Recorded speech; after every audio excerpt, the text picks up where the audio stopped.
Qu'est-ce que le doxing, cette pratique punie par la loi ? Merci d'avoir posé la question. Comptent en commun la journaliste Nadia Dam, Kim Kardashian et Michelle Obama. Ces 3 femmes ont été victimes d'une pratique adjacente au cyberharcèlement appelée doxing. Mot né d'une abréviation par des hackers du mot document en dox, il désigne le fait de diffuser des informations personnelles comme l'adresse ou le numéro de téléphone dans le but de nuire. Cette pratique touche principalement les personnalités publiques ou les personnes qui s'expriment sur Internet et sont ainsi exposées au cyberharcèlement. Concrètement, des internautes travaillent de concert pour amasser un maximum de détails et de données sur la personne harcelée avant de les diffuser.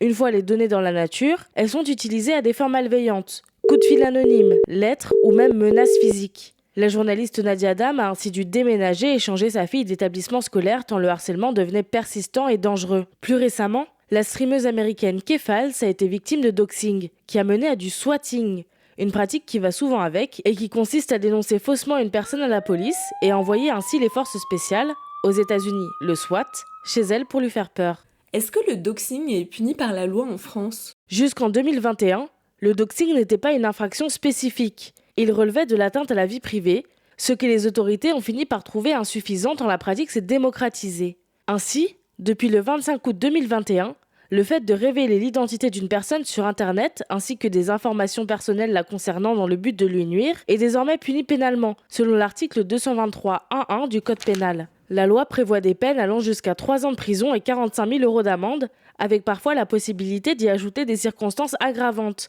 comme la vulnérabilité de la personne ou sa fonction au sein de la société civile. Que font les géants d'Internet contre le doxing ? En mai 2022, lors de sa conférence annuelle, Google a enfin répondu aux nombreuses inquisitions sur le doxing rendues faciles par sa plateforme. L'entreprise a décidé de mettre en place un outil permettant aux utilisateurs de supprimer toutes les données les concernant de son moteur de recherche. Il devrait être déployé d'ici fin septembre 2022 pour une phase de test mondial sur quelques poignées d'utilisateurs, avant de devenir accessible à toutes et tous, en espérant que cette nouvelle avancée marquera un vrai recul dans la divulgation de données personnelles. Voilà ce qu'est le doxing. Maintenant, vous savez, un épisode écrit et réalisé par Maëlle Diallo. Ce podcast est disponible sur toutes les plateformes audio et si cet épisode vous a plu, n'hésitez pas à laisser des commentaires ou des étoiles sur vos applis de podcast préférés.